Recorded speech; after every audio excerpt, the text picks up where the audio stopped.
Bonjour à tous, soyez bienvenus à notre paroisse invisible. Traçons selon le signe de la croix, car c'est Dieu qui nous rassemble au nom du Père, du Fils et du Saint-Esprit. Amen. Prions pour nos frères et sœurs malades. Vous pouvez prier pour moi, parce que vous voyez, je suis assis et je me suis piqué par un insecte. Donc j'ai des problèmes à la cheville.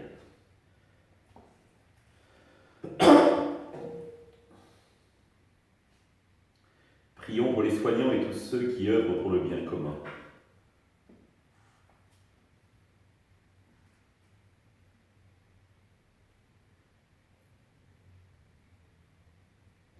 Prions pour ceux qui sont en angoisse, la solitude, que l'Esprit Saint vienne les visiter.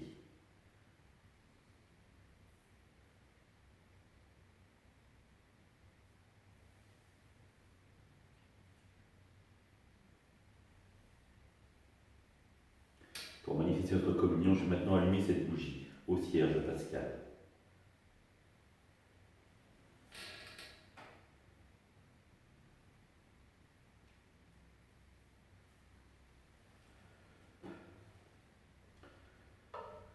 Dans l'évangile de Matthieu.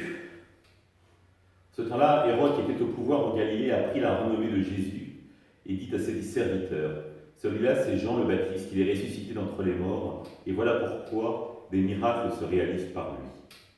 C'est car Hérode avait fait arrêter Jean, l'avait fait enchaîner et mettre en prison, à cause d'Hérodiade, la femme de son frère Philippe. En effet, Jean lui avait dit, il n'a pas le droit de l'avoir pour femme. Hérode cherchait à le faire mourir, mais il eut peur de la foule qui le tenait pour un prophète. Lorsqu'arriva l'anniversaire d'Hérode, la fille d'Hérodiade dansa au milieu des convives, et elle plut à Hérode. Alors il s'engagea par serment à lui donner ce qu'elle demanderait. Poussée par sa mère, elle dit, « Donne-moi ici sur un plat la tête de Jean le Baptiste. » Le roi fut contrarié, mais à cause de son serment et des convives, il commanda de le lui donner. Il envoya décapiter Jean dans la prison. La tête de celui-ci fut apportée sur un plat et donnée à la jeune fille qui l'apporta à sa mère. Les disciples de Jean arrivèrent pour prendre son corps, qu'ils ensevelirent, puis ils allèrent l'annoncer à Jésus. Acclamons la parole de Dieu, louange à toi, Seigneur Jésus.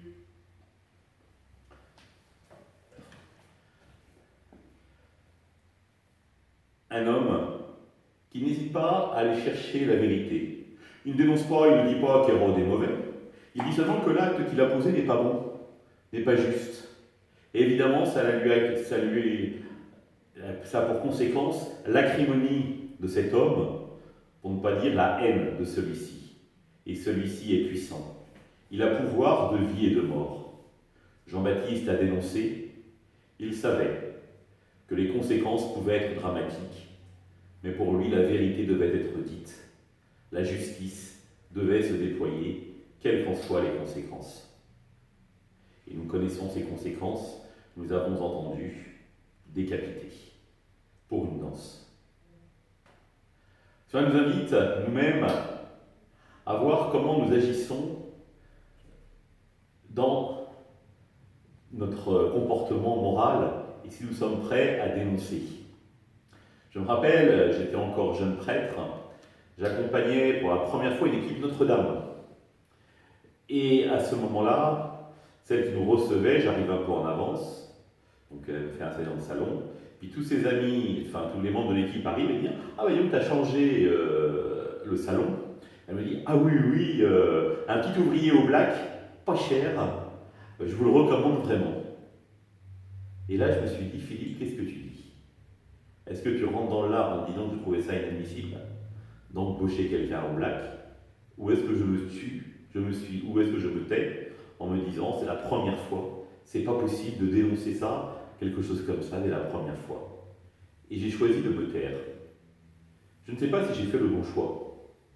Le discernement a été très rapide à faire parce qu'il fallait répondre dans l'immédiateté.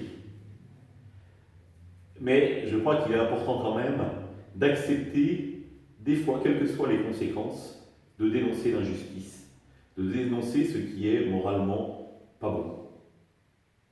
Alors de fait, au nom du Christ, cela peut nous emmener loin. Peut-être pas la décapitation, il ne faut pas exagérer, mais peut-être à la brouille, au différent, à la rupture. Mais c'est à nous d'interroger notre cœur, d'interroger Dieu lui-même, de lui dire « à ma place, qu'est-ce que tu ferais? Sachant qu'à chaque fois, il faut osciller entre la justice et la miséricorde. Il faut toujours tenir en tension ces deux notions, chose que Jésus n'arrête de faire. Alors, réfléchissons sur notre vie finalement à des exemples où nous n'avons pas dénoncé l'injustice. Peut-être est-ce le cas récemment, peut-être est-il temps de réparer cette erreur pour finalement accéder à la vérité telle que le Christ nous la demande. Ensemble, nous prions. Notre Père, qui es aux cieux, que ton nom soit sanctifié, que ton règne vienne, que ta volonté soit faite sur la terre comme au ciel. Donne-nous aujourd'hui notre pain de ce jour. Pardonne-nous nos offenses, comme nous pardonnons aussi à ceux qui nous ont offensés. Ne nous laisse pas entrer en tentation, mais délivre-nous du mal. Amen. Que le Seigneur nous bénisse, qu'il nous accompagne notre journée et nous garde dans la paix. Au nom du Père, du Fils et du Saint-Esprit. Amen. À demain.